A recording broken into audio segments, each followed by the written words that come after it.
thank you for being here. I'm humbled to be in this Azure Community Conference. I'm Enrique Catalá. I'm a computer engineer working for Verne Group as a data and artificial intelligence technical leader, mostly working for AI models in Keras, but also working for a lot of projects with Kubernetes involved, Azure, and OLTP, mainly with SQL Server databases, and HA. So I mean, I'm consider myself as a data engineer, but I'm also work with data scientist role and developer, something like it's a mixture of the three worlds. I'm based in Alicante, Spain, and this is my oh, I forgot to mention that it was, sorry, let me add my business. Forgot to mention that that was my business account. And I also am Microsoft MVP since 2013 in the data platform, and Kubernetes certified administrator, data scientist certified, and data engineer certified in Azure. So so please let me know which is your mainly role to you know, let me be some kind of, I want to see which is my audience. So let me start a little quiz with you. So please go to kahoot.it. Okay, Kahoot, please go to kahoot.it. This is where you should go. Let me write in the chat below. Please go here and write the this number. I'm writing here in the chat as well, because it's a very, very, very quick poll to see where are we in the role, which is your role, basically. It's a very quick poll. Let me switch into this slide. So please go here, write kahoot.it, write a random nickname and select your one of the four, you know, selections. So I'm going to wait a couple of seconds. We have 2 participants right now. Let me check. This is just for, you know, letting me know your main role in your company. See what do you could expect from this session. So we are 3 right now. We are 1, 2, 3, 4, 5, 6, 7, 8. Please go here again. I will wait a couple of seconds, and then we will start. Just to know, I mean, what is your main role in your company? Okay, we'll wait 5 more seconds.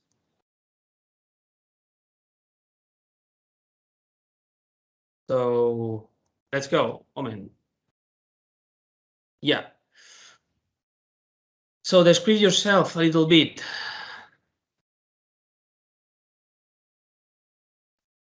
How do you describe yourself? I consider myself mostly as a data engineer. So I will check data engineer check. But I mean, please go ahead and check whatever you go.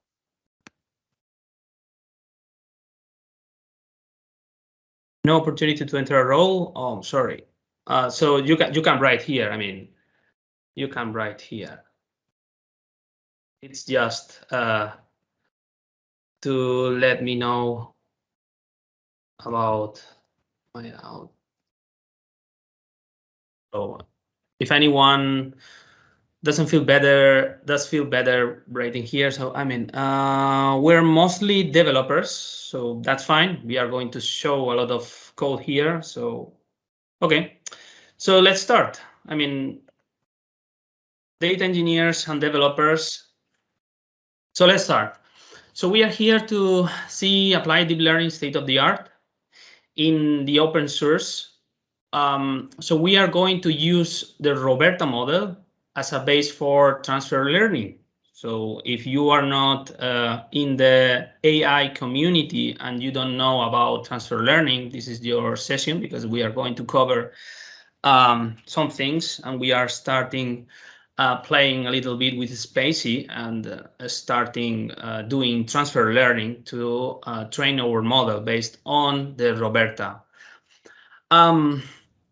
We are going to use Azure because in Azure we can have virtual machines and Kubernetes that has CUDA hardware enabled. So we can basically use NVIDIA CUDA support for our not only inference, but also with the training, which is something that these days is very hard to get an NVIDIA card.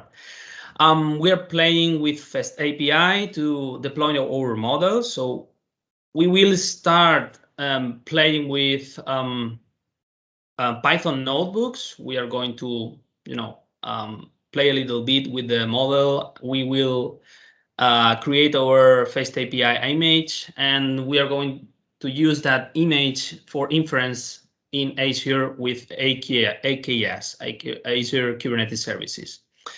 And we are using Terraform to deploy our whole story.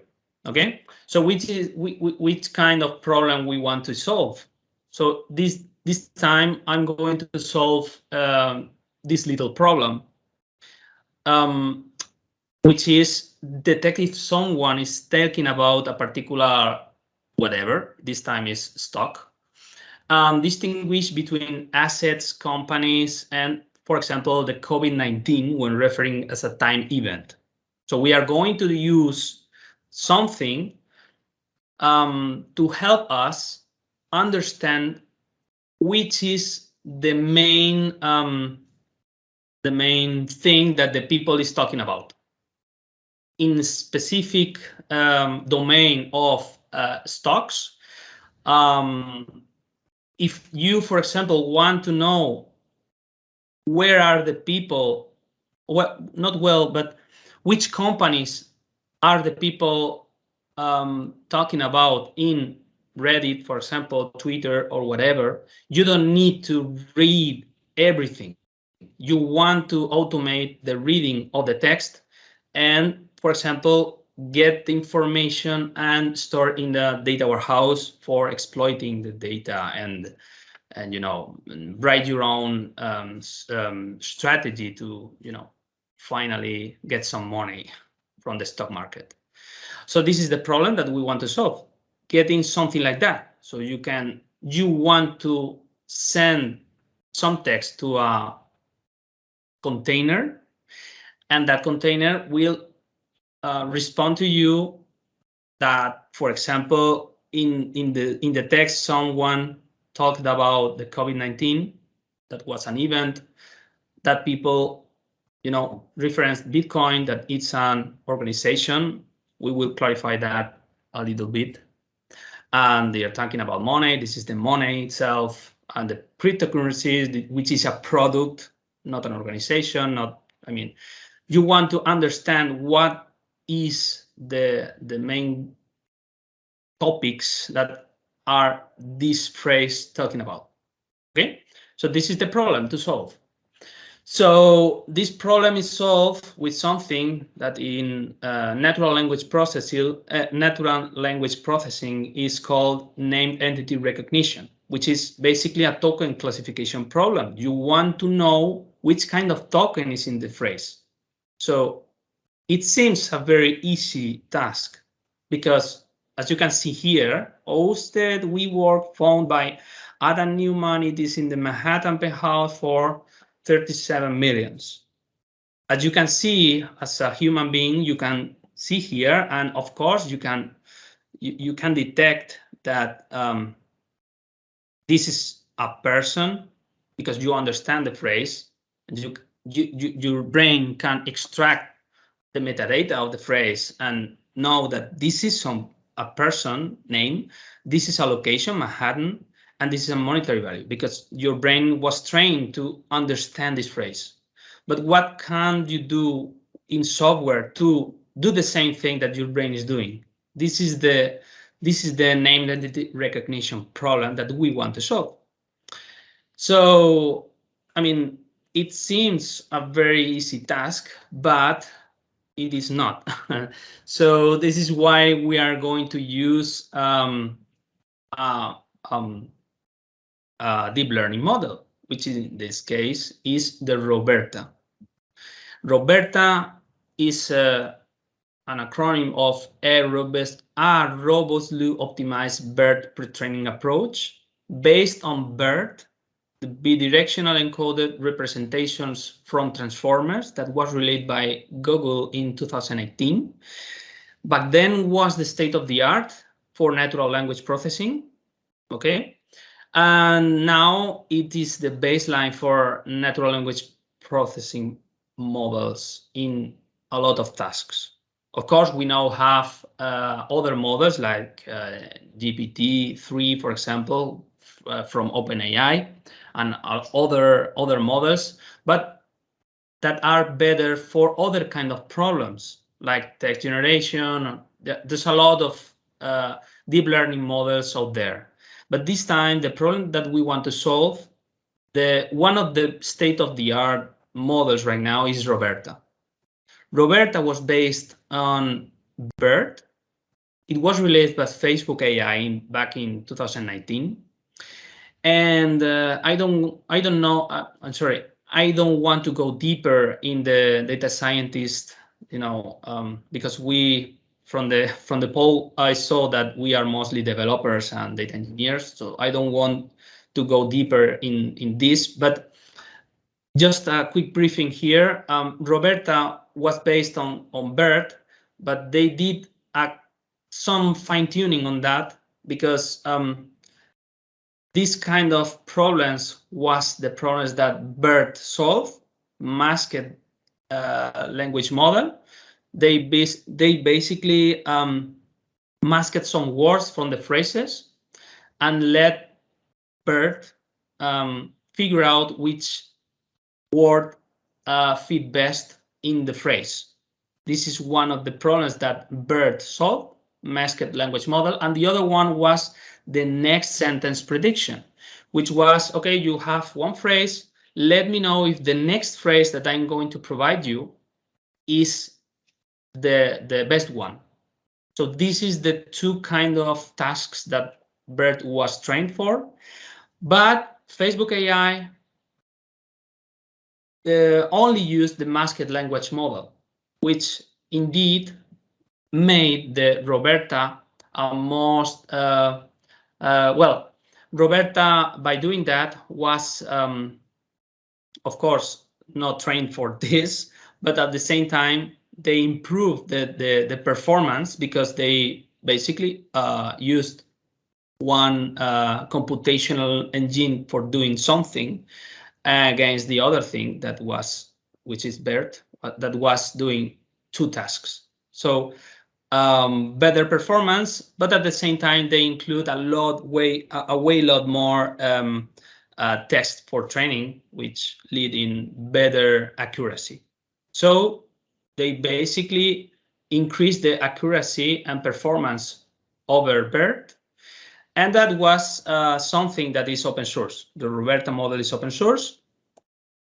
And if we want to train our model to do what we want to do, we need first to understand which is the input that this model requires, which is in this case the IOB format. This is the you want to train a model, and you require some kind of input that this time is text. You need to transform your text in a format that is called the IOB format, which is this format that you can see here. So this is the inside outside beginning. So you basically need to tag manually. Okay, we are not going to use that manual. We are going to we are going to automate this, but the final document that you need to provide to your model will require to be in this format. So you switch your text to be one single line per word. This time, for example, Alex, and then you need to manually tag the word with a inside outside beginning task format, which in this case is, for example, the B means beginning, and the per means you're talking, your kind of word, your class. This time per means person. If the word itself doesn't mean anything at all for your task, you can name O, which is outside of your, for example, of your task. I don't care about these words, so I basically tag that word as O. This time, if I want to know locations, for example, I can tag the words that means a location in the same inside outside beginning format, which is, for example, Los Angeles is a composed word of two words.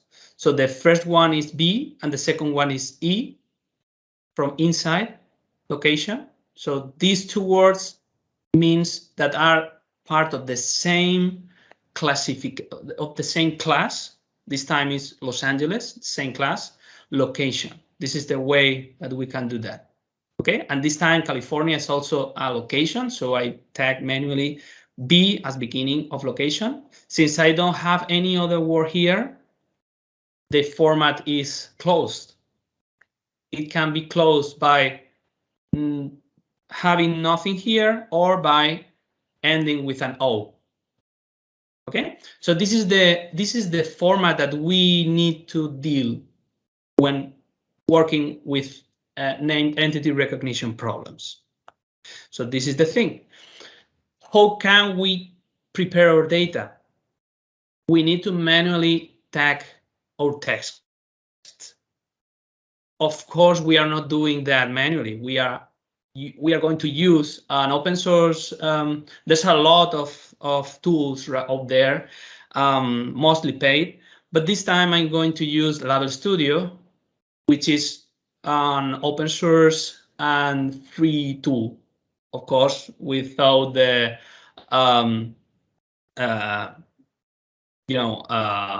paid part of other solutions, which are better right now. But this time, I mean, Label Studio is a very, very nice tool. I'm going to show you. But the key part of that tool is that it can export to CON-L 2003 format or IOB2.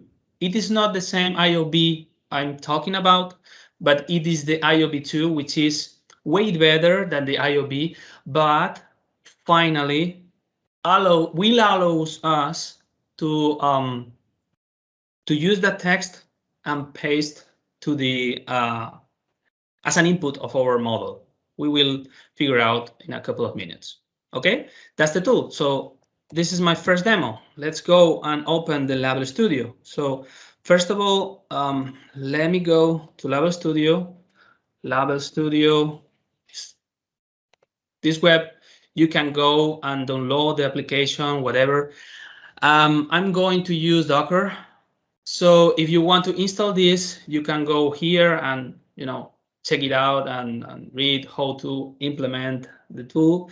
So I'm going to basically go into my, let me see, where do I have the Label Studio? Let me go, I think it was this one. Yes, this one. So I'm using Label Studio, as I said. So this is the way I open Label Studio. as I said, it is, you can manually install, but you can also open a Docker image and run the application, which is basically what I'm doing here. I'm opening Label Studio, the latest image, pointing my data store to this, and opening the 8080 port. So let's go. Docker compose app, and this is the way you can use Label Studio. Opening my Label Studio. Let me see if someone of you. I hope you can hear me fine. That's it. Localhost 8080. Those are my projects. Okay. So how can we use this Label Studio tool? So let me know.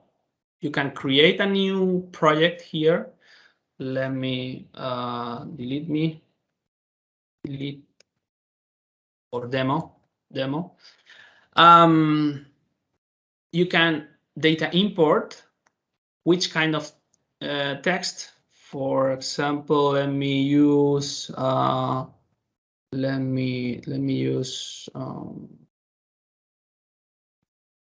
think I have some demos here. Let me check. Row, no, not this time. Maybe here. Yes, this one. So you can select a file containing phrases like this one. So this text file includes a lot of phrases.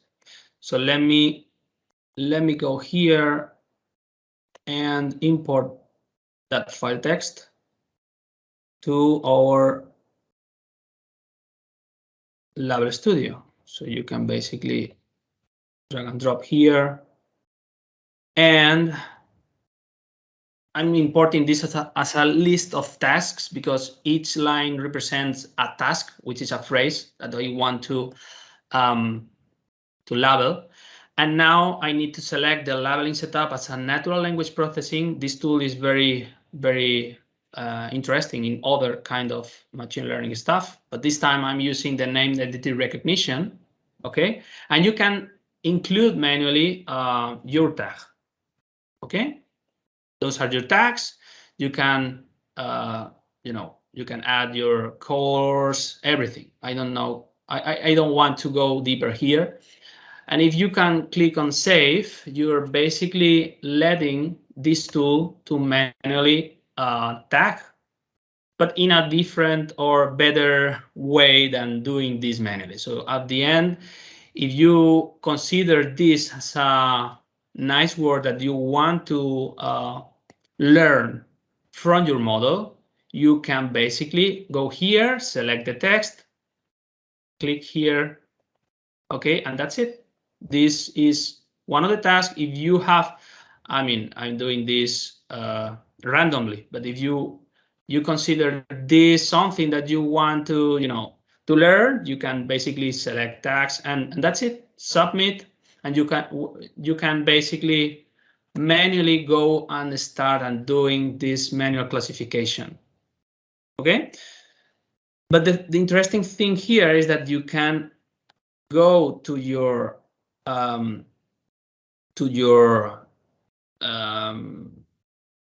project and export. Click on export, and you will be able to select the ConL 2003, which is used for sequence labeling problems, text tagging, and name entity recognition problems. Okay, as you can see here, if you click on export and open the file that we just generate right now, we will be able to see what this tool did for us.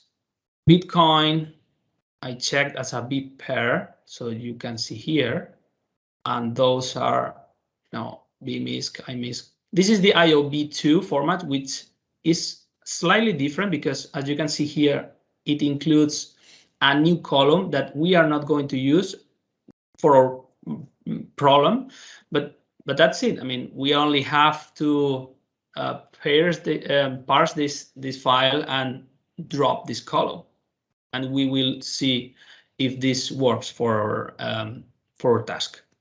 Okay, so that's it. You can use this tool for manually tag your data. Fine. And you should expect something like, for example, this is I mean, you can expect something like that. For this time, I'm using different tagging for different words, and let the model learn from my samples. Okay, this is the way to do. But the thing is, do you need to do that from scratch? So the answer is no. We are going to use transfer learning for doing the whole thing. Okay. So, but what is transfer learning?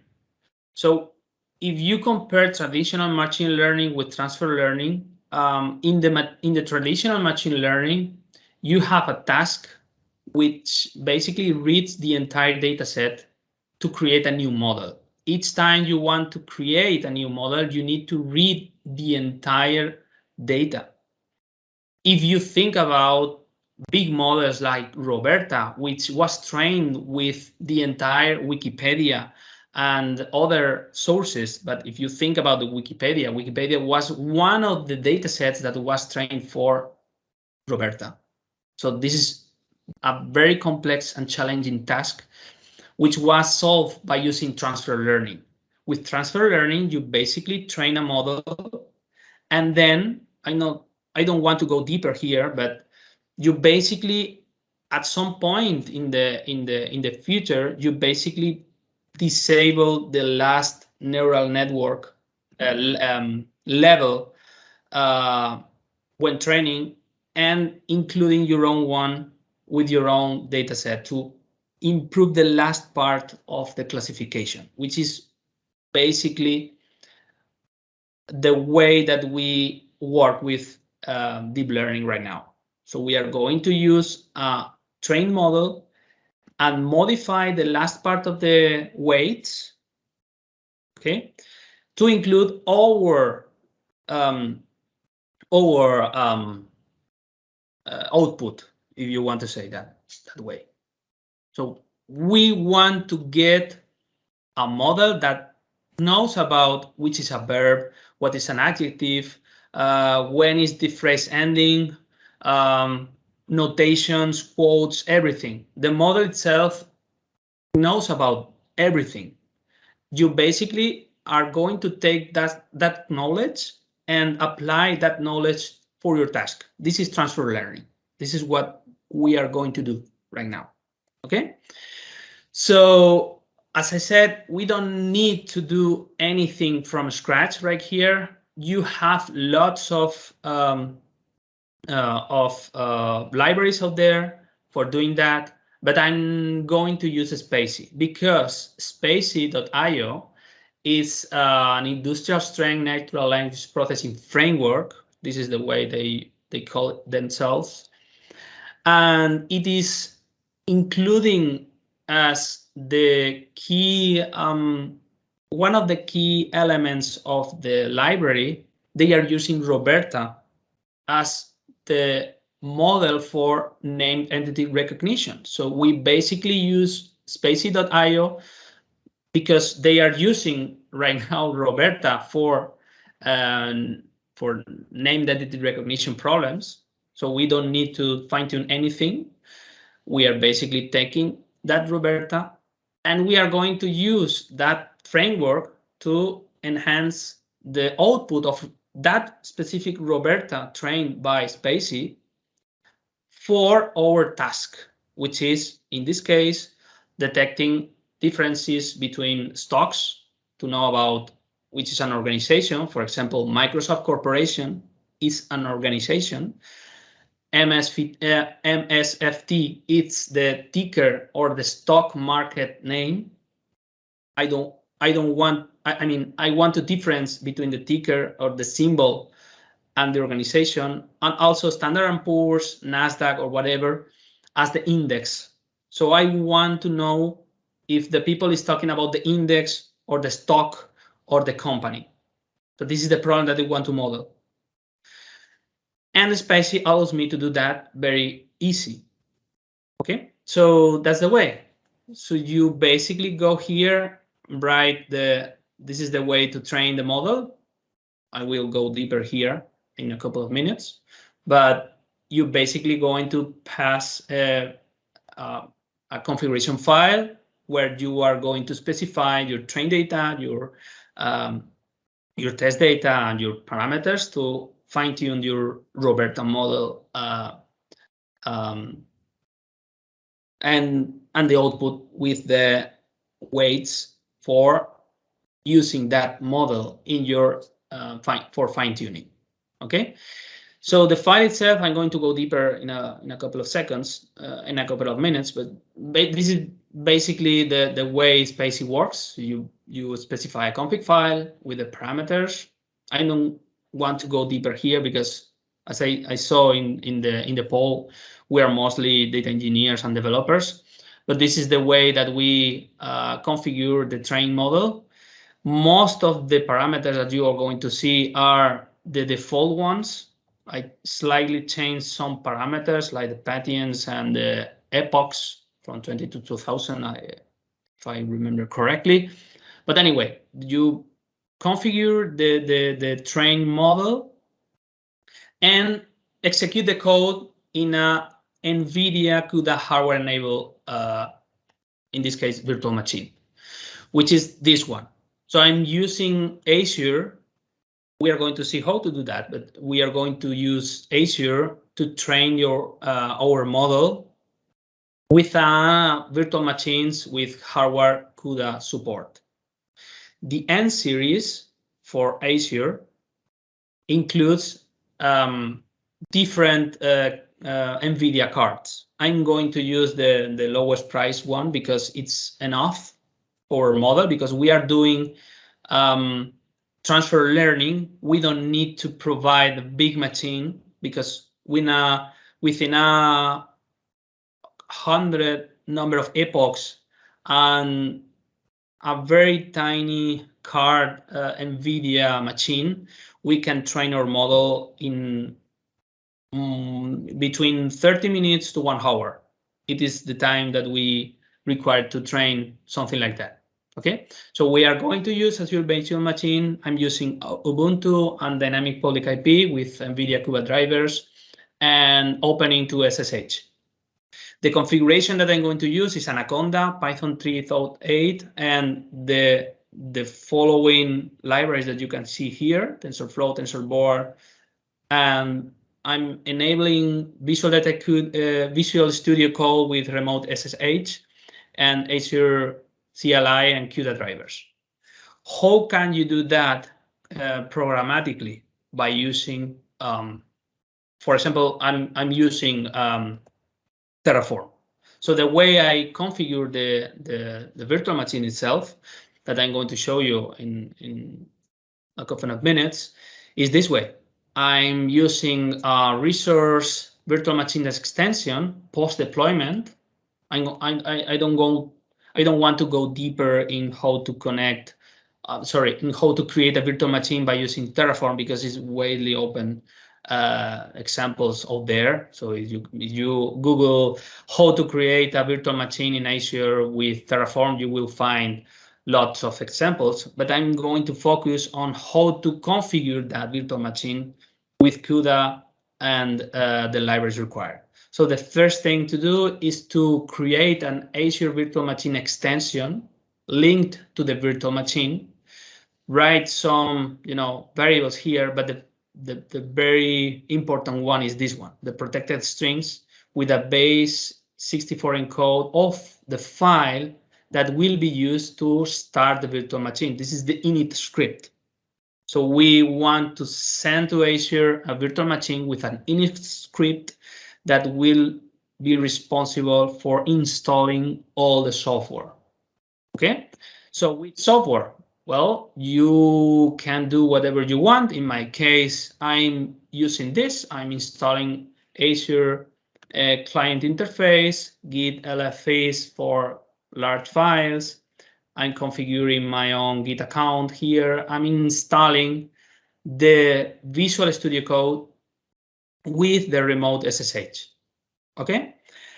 To do that, I'm basically forced to install code extension, and you can, as I said, enable the Visual Studio remote plugins that you want. But as you can imagine, if you install Visual Studio Code, link to your account, all your plugins will be with you.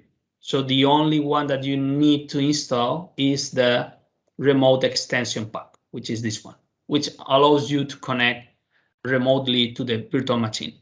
Okay, this is what I do. I mean, you can do whatever you want, but this is the way I usually work. For the virtual machine itself, this is the way I'm using to copy files.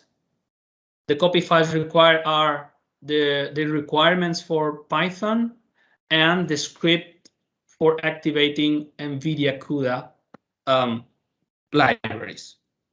So to configure Python, as I said, you can write the stuff that you want. At this time, I'm using the common way to install Anaconda. So I'm basically using this way to install Anaconda. This is, I mean, I'm not I mean, I'm basically doing the common way to install Anaconda. I'm not doing anything strange here.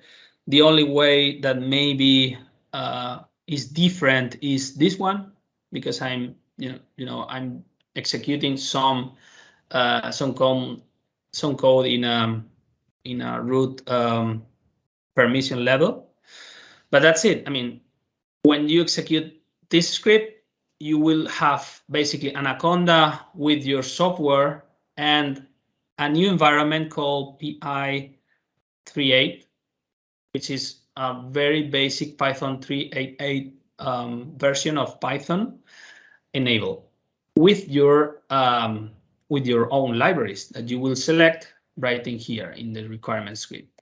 Okay, so but the hardest part here is selecting the TensorFlow metrics that you want to deploy in your machine. As you want to use NVIDIA CUDA machine, you will be required to go to tensorflow.org and select your library version, let's say. So by the time I'm doing this presentation, we have TensorFlow.6. So we will require to use CUDA 11.2.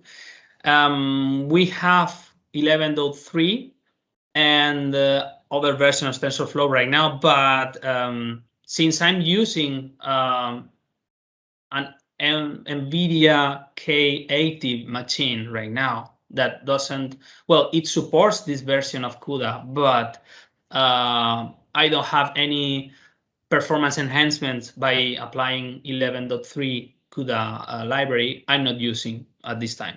Okay, but since you are doing your own virtual machine, you can play with this and create your own final metrics. And then this is the way to install CUDA version on the virtual machine. If you go to nvidia.org and search for how to deploy in Linux the CUDA versions, the CUDA drivers, it will show you this the same script I'm using here. I mean, this is the script created by NVIDIA. I'm not writing this script manually. I'm basically creating some tags here for you to see, but that's it. Okay. So let's go. So let's go to train our model. So to train our model, as I said, I deployed the virtual machine in this is the one that I deployed. I don't remember when, but it is an NC6 promo, which is basically 6 virtual GPUs. Sorry, 6 virtual CPUs, 56 gigabytes of memory, and includes a single NVIDIA K80 card. And I'm going to connect to my, well, let me connect to this virtual machine. So to connect to the virtual machine, since I deployed the, let me go where it is. since I connected to the Remote Explorer, I think, yes, I think it's this one, data science SSH, this one, open in current window. I'm connecting directly through SSH to that virtual machine, the one that I'm talking about, to do our preprocessing, to start the transfer learning itself. So first of all, let me show you what I did, or what I recommend you to do is to go to your Level Studio, click on your project itself, as I said. So for example, this one, go click on export your data, the same thing that they did in the past, and create your file. This time my file was uploaded here to data exports for this one, for example. So this is the document created by Level Studio. So the thing that I'm going to do is to drop the columns that I don't require, which is the middle columns. I only want the first one and the last one, and then I'm going to do that against all my files, all my outputs. So this is the thing that you are going to see here. So if you do that, you basically taking the files, okay, and well, I'm sorry, this is the prepared data. This is the prepared, so I'm going to train. So for training, I have this train, this one. Okay, this is the way. So the way to do that is to, okay, let's open this file. Okay, this file is the one that I was exported by Level Studio, and drop the columns that I don't want to. So I mean, the first one, the first line, it's something that I don't want to see in my final document. So this is the thing that I'm doing here.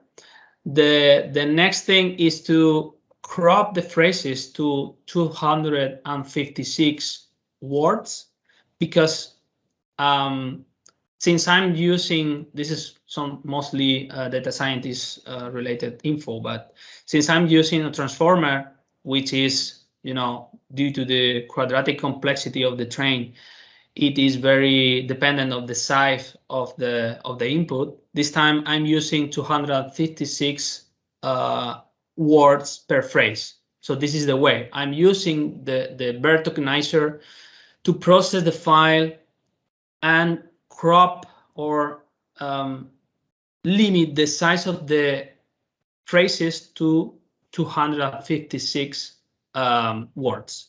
If I have or I detect a phrase that is longer than 256, I'm going to basically limit that phrase to 256. This is the thing that I'm doing here. And this is another important thing to do. You need to have, I mean, we are playing with this. Let me show. I'm not executing this to avoid losing time here, but this is the way that we are working. So Level Studio, this is the training. So we will play with this. I mean, I took that phrase and dropped as I said, the middle columns, and I will only keep the first and the last one. So this is the file, the result file. So this is it. And then I'm going to use this, which is a phrase. I mean, this is a single line separator means a new phrase. So this is one phrase, and this is the beginning of the other one. So by doing that, I can, you know which phrases do I have. So this is one phrase, and this is the next one.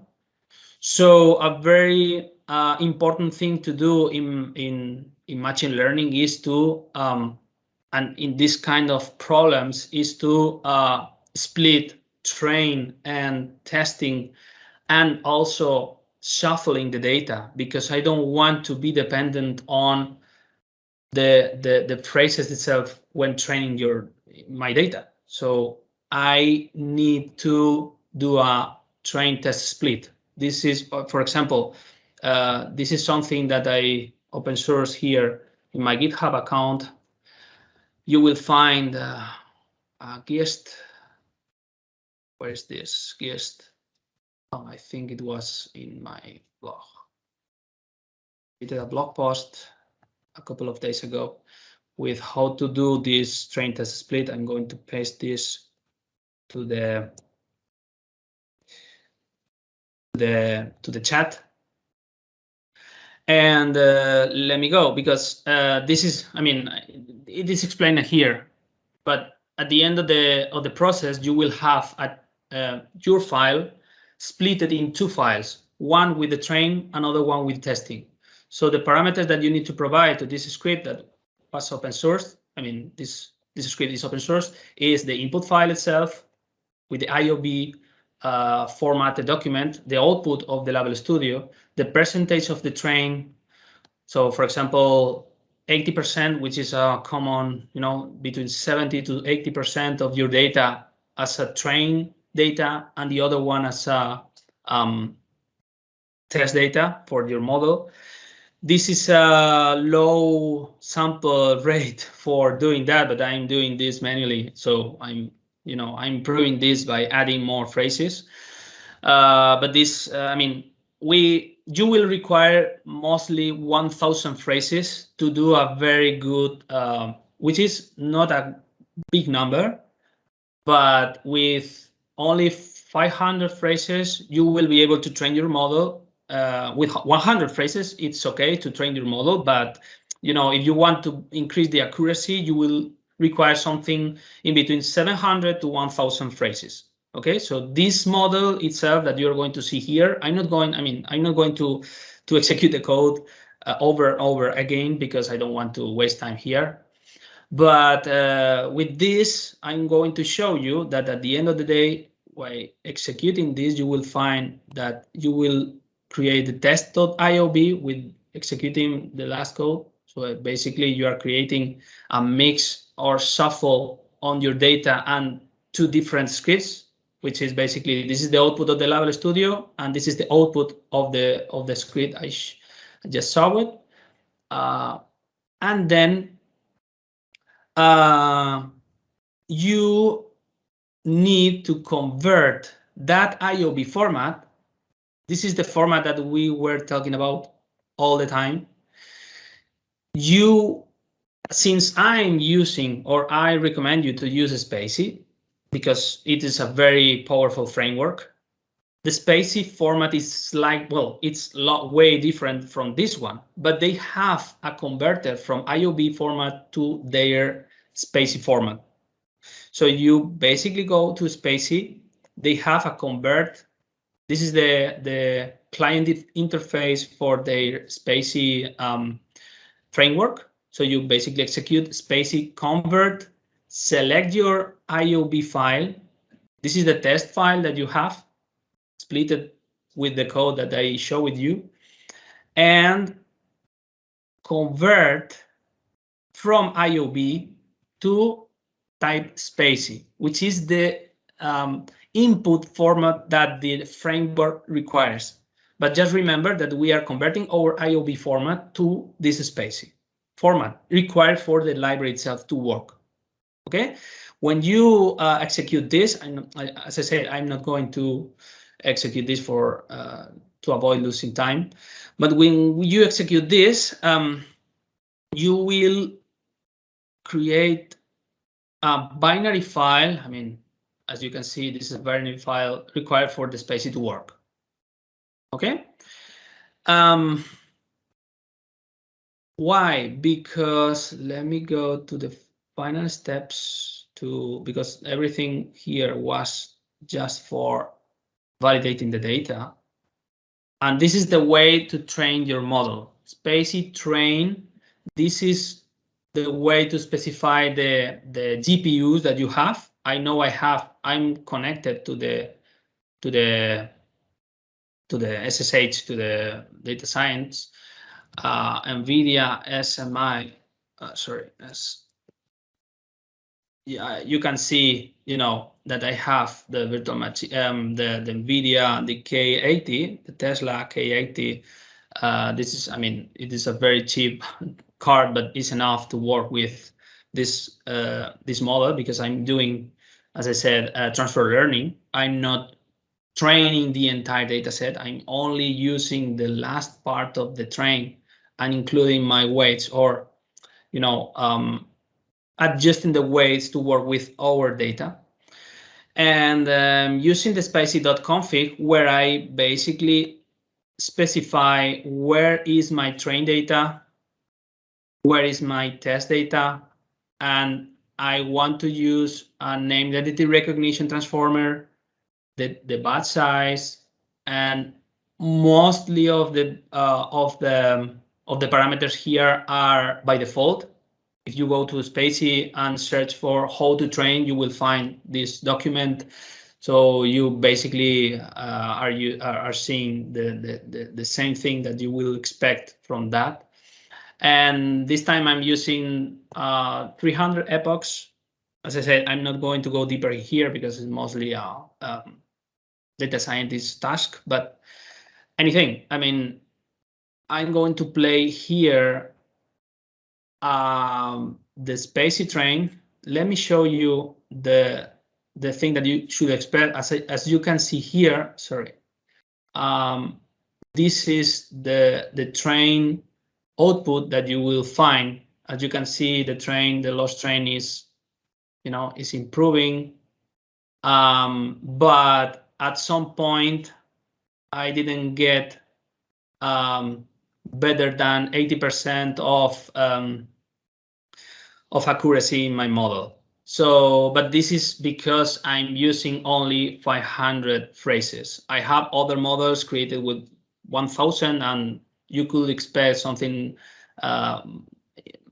more than 90%, depending on your data. Of course, depends everything in your data and how well you target your text.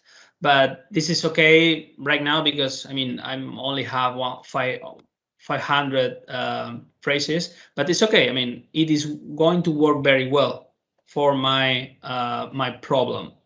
Okay, so that's it. But the thing is, okay, how do I work with the output of this? If I go, I'm going to click on play just for create new weights to see with you how can you do with that. Okay. Oops, sorry, something happened with this. Okay, because maybe I deleted the data. Okay, it was pointing to Bird Finance. Okay, so let me go to what I wanted to show you, which is the output of the train. Let me go and finally, I think I need to execute. The output is this.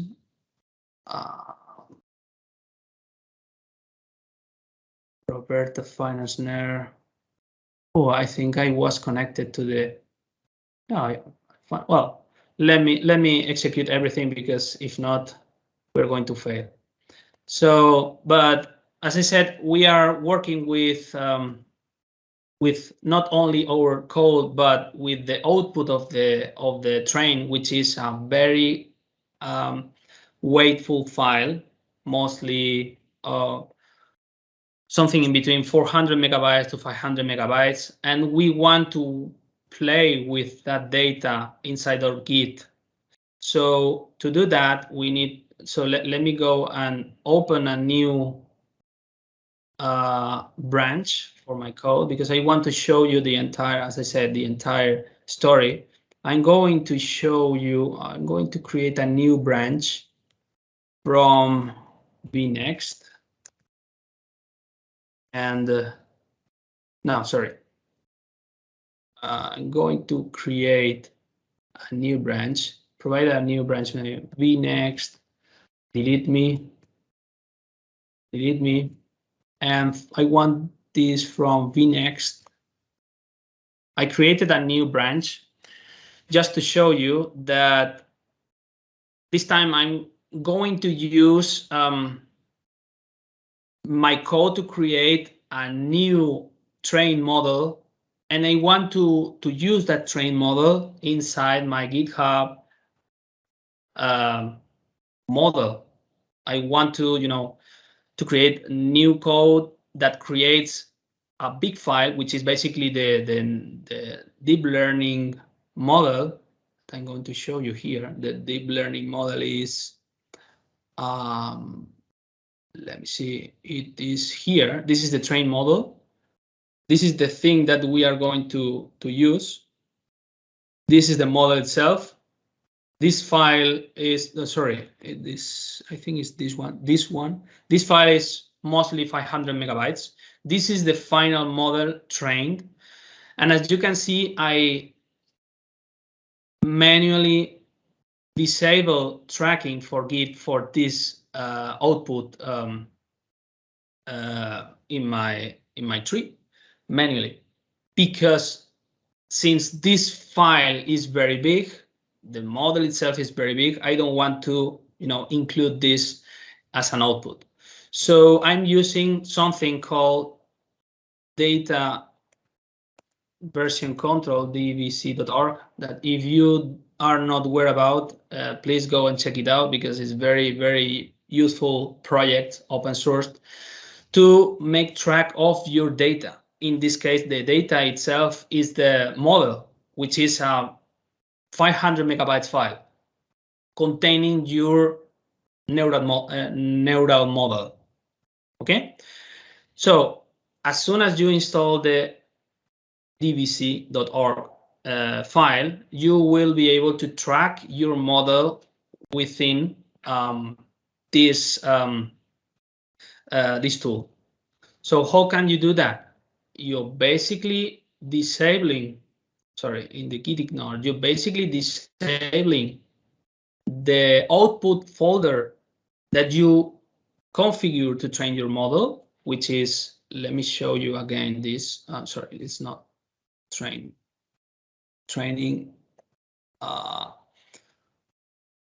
Train data is this one. So this going to do the whole story.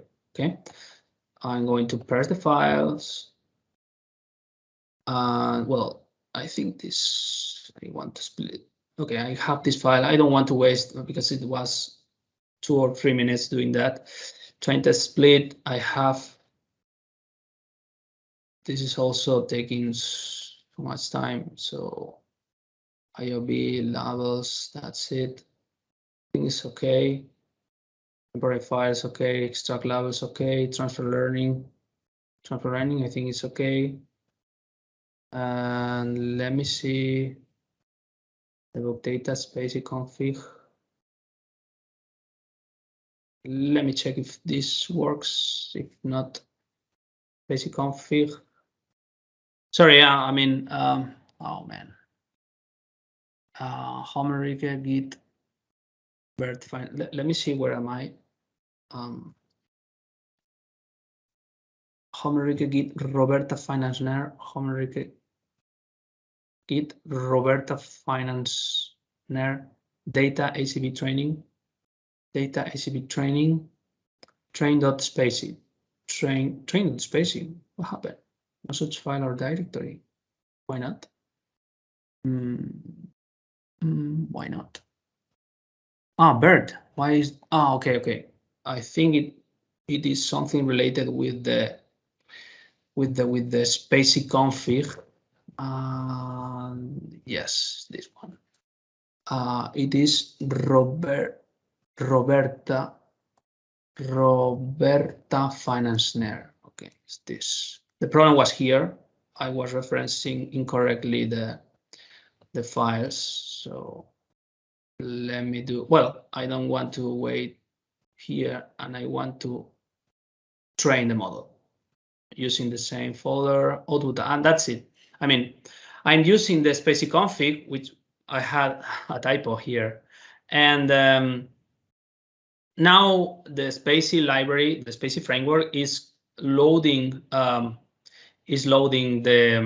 Roberta model, taking the train and test data from the export of your Level Studio, and the output weight of the train is going to be here. Train model, model best, model last. This is where your best train is stored, and this is where your last train, depending on how many epochs did you configure, we will be. But as I said, this folder is not tracked by Git, but I want to track the output, which is our neural network with data version control. And that's it. I mean, I'm going to wait here. It is so as you can see here, the first epoch finished. Of course, my score is very low because I need to wait way more epochs to finish this. But at some point in the future, we will have a good enough model to train. And how can I track the final model? Well, I will use DBC, as I said, to track the model. So to track the model, you have the same commands that you are aware of when playing with Git. And if you play with DBC status, it will check the files that I'm tracking with DBC, which is basically this one, train model. Okay, I'm tracking the train model folder. I'm tracking the train model folder. DBC is tracking the inside of the file, of the folder, sorry. And DBC noticed that at this time, the data contained in the train model changed. So it is showing me that. So I'm basically doing DBC commit.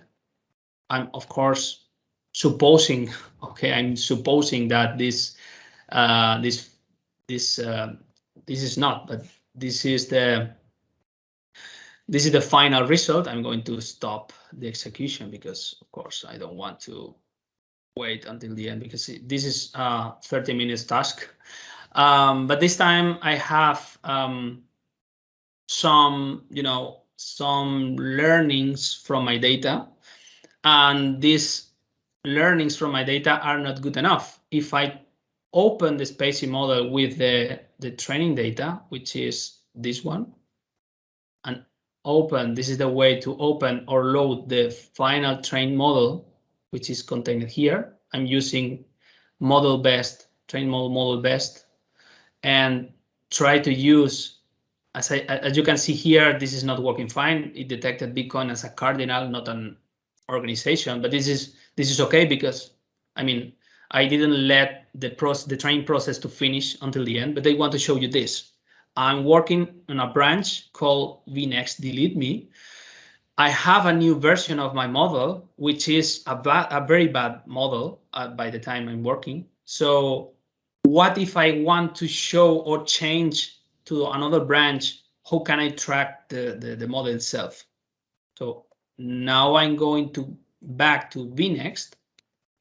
And if I back to vnext and I click on DBC status, now it shows me again that the file itself changed, because since I'm not using this folder inside my Git, when I change back to my Git branch, I still have the wrong model trained. So I need to get back to my good model. So with DBC fetch command DVC pool. Okay. Yes. Sorry. Pool -f is going to get back to my previous model with the weights correctly configured. So if I again open the model best and re-execute the model again, I will find the output of Bitcoin detected as an organization. The Ethereum is another organization. This is money, and that's it. Okay. So this is the thing.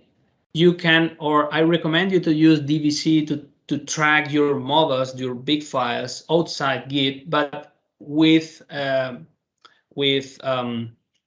another tool called DVC. So I recommend you to check this because it's very, very, very. It is an open source tool and it is very useful for tasks like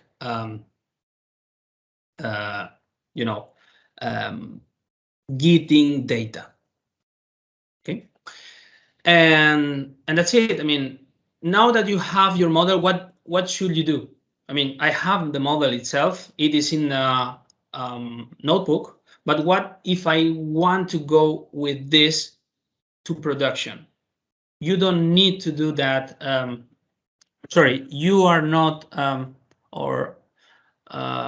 you need something production ready to work with your model. That's where the next step of the task is basically required, which is you need to create, or I recommend you to do that in a Kubernetes cluster. So the first thing to do is to create an image using your model. For doing that, I recommend you to use FastAPI, which is a very fast REST API. So FastAPI is this. FastAPI from Triangolo. It is one of the best REST APIs right now for Python and Kubernetes. So there's a lot of examples here. I'm not going to go deeper in how to configure this in a proper way because, you know, talking about only FastAPI will require 2 hours. But I'm going to show you the minimum things that you need to do to work with this and your neural models. So let me switch back to this and go. No, sorry, this and go here. And this is the FastAPI. So the FastAPI itself, it's a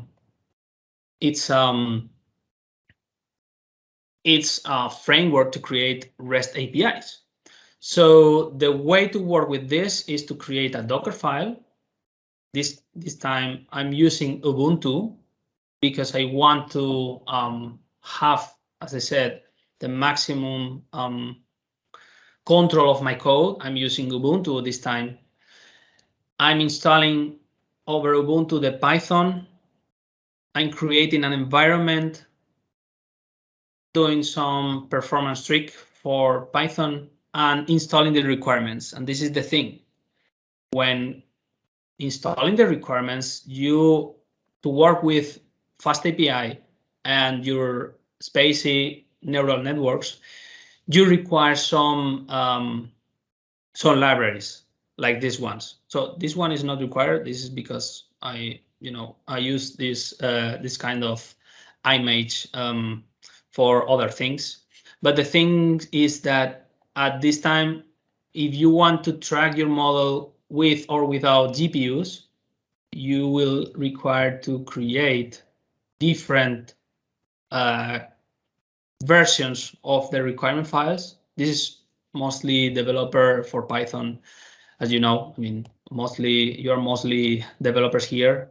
So pytorch with CUDA supported, this is the way to install this library. Python with CPU support, this is the way to do that install. Okay, And now I'm installing the Spacey transformers because this is the library that includes the Roberta, the one that we just trained a couple of minutes ago. And this is the way to install FastAPI.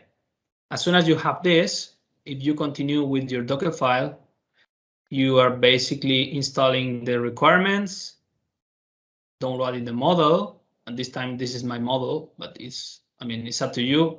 It's better to mount the, mount in Kubernetes is better to mount the directory and storing that, but this is a demo, so it's okay with this. And that's it.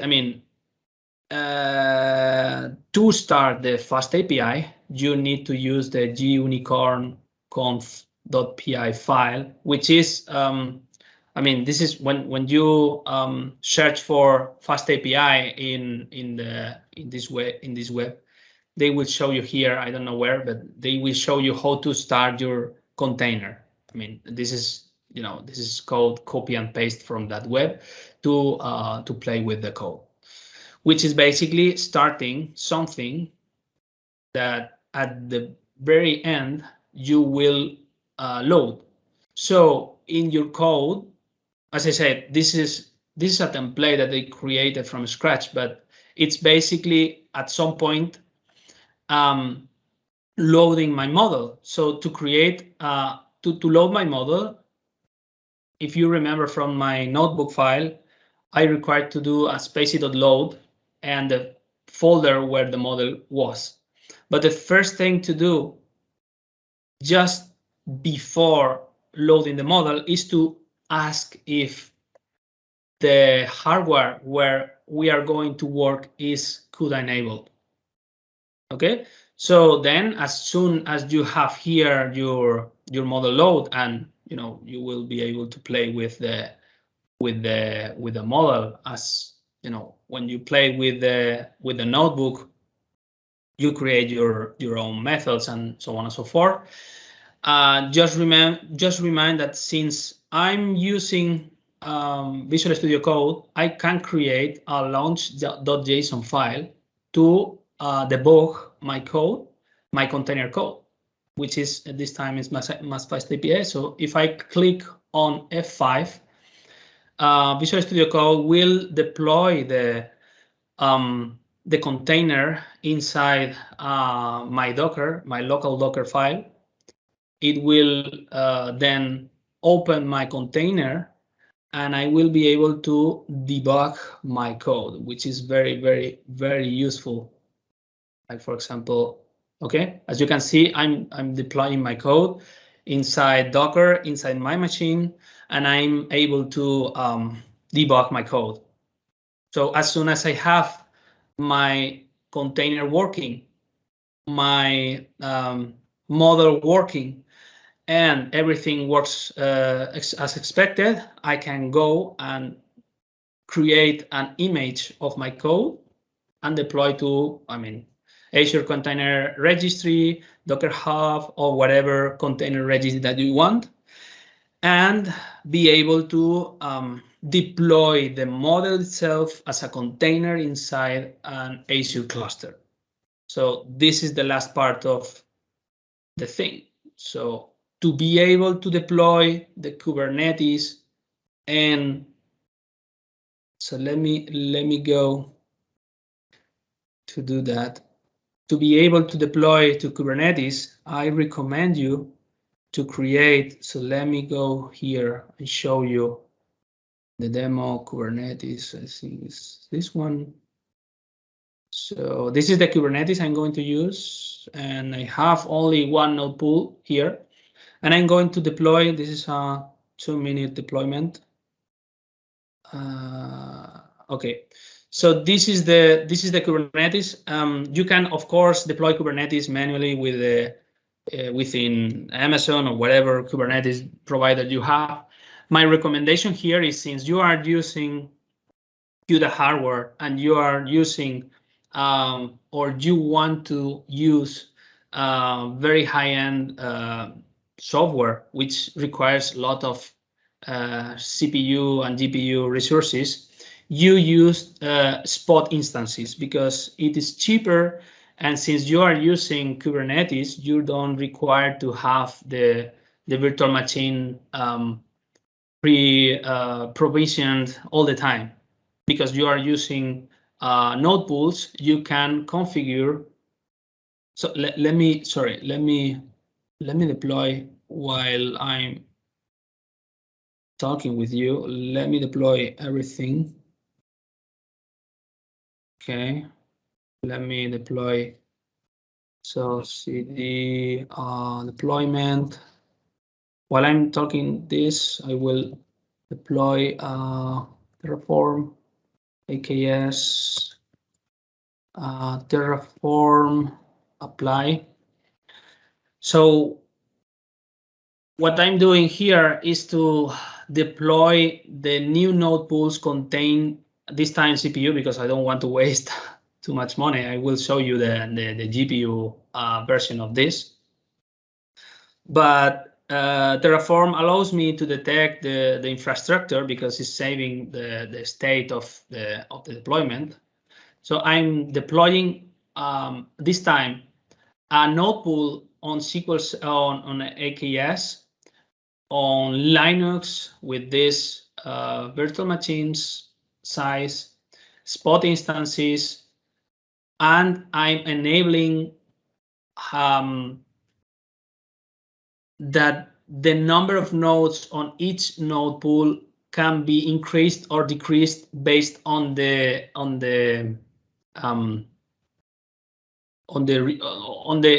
resources requirement, which is very useful for code like this one, which can be very challenging because, as you know, we want to process hundreds of thousands of documents that can be financial related every day. So depending on the number of sources, maybe your infrastructure requires to be bigger, or I mean, I don't want to be monitoring the resource usage. So this is the way I'm using node pools with spot instances, and this is the thing that I basically fine-tune manually. Something in between 1 and 5 nodes is okay for one of the neural networks. In this case, I'm using, which is it is this one, the name entity recognition. Something in between 1 and 6 nodes in my cluster, which is, I think, I'm refreshing. As you can see here, I'm creating, this is the node pools. And I'm creating, for example, this one it is running. And currently, I only have 1 node. Let me open the Git lens, Kubernetes lens, sorry.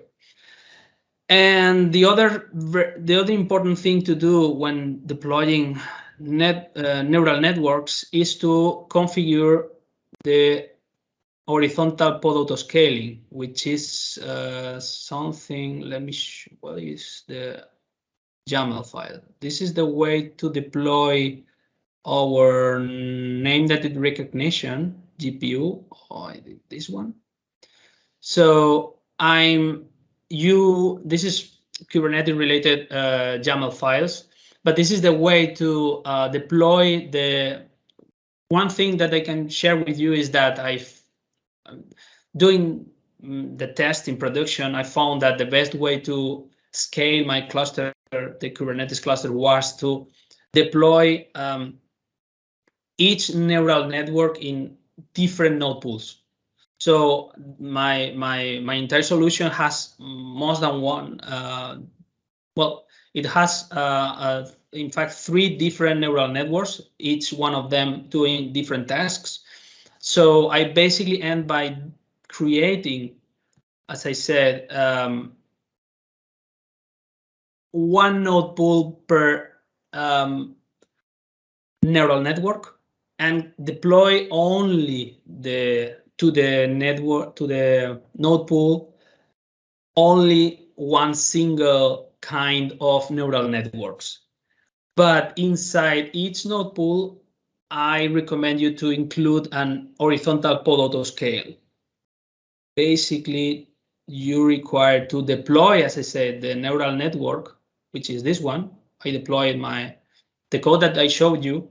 I deployed that Docker image into my own very own Azure Container Registry. This is the way to work. I recommend you to only have one thread per neural network to best control the request usage, which is, as you can see here, is very CPU and GPU. Very resource demanding because it's a very heavy neural network, the one that I showed you. But the thing is that as soon as you deploy this, which is basically related with Kubernetes, I recommend you to deploy the horizontal pod autoscale. Okay, why? Because inside your deployment on your horizontal node pool deployment autoscale, you will require to increase the number of replicas of your code, of your image, depending on the news that you receive per second, for example. Okay, so as soon as you do that, you will find I think it's this one, or which one is this? I don't know if this one. Well, anyway, the thing is that you're required to do the deployment to finally, let me show you because we are running out of time. Sorry, to do something like that. Sorry, but I ran out of time to do that. But this is the briefing or the end of the story. You want to deploy, as I said, your neural network. Sorry, each neural network inside its own node pool from AKS, and inside each one of them, you want to enable horizontal pod autoscale because you want your own architecture, your infrastructure itself, want to be higher or lower resource usage depending on the number of the in this case news that you are processing per second. So this is the briefing. I mean, all node pools composed by spot instances to save some money. You don't have any problem if some of the instances crashed because, as I said, you are in horizontal pod autoscale and in the horizontal node autoscale, and it doesn't matter if you lose some node pool or if you lose some machine inside your node pool. Please use pod autoscale and configure each pod to only one listener to be able to track your resources accordingly in Azure. And does it work? Yes, it is very, very, very nice to work with this kind of architecture because most of the time, the time of the answer of, I mean, when I say the answer, I mean calling your neural network with your data and getting or retrieving the info is very quick. Okay, most of the time lower than 100 seconds, as you can see. But depending on time, depending on the size of the new that you are processing, because I mean you are sending news, so maybe the new is 100 pages in size. It will depend on the size. So it is up to you to to trim your data, or maybe you don't want to send more than 2 pages to your neural network to process with. I mean, it depends to you, but most of the time processing the data is very quick, inside lower than 100 seconds. And the entire infrastructure, as you can see here, is automatically adjusting. So depending on the number of resources required, the infrastructure itself will take more nodes or not, and it will take more. This graph shows you that depending on the time, it will increase the number of resources or decreasing the number of resources. Like, for example, here, it's a new node pool that was created and then at some point drop because it will not require the more computational resources. And the same thing on the pods number. I mean, depending on the load that we are sending to the cluster, we will require more or less computational resources. So this architecture show to you works very well, and I hope that you will take benefit from my knowledge if you want to. Or please send me feedback on this. I hope that I enjoyed a lot being here, and thank you very much for letting me showing what I do.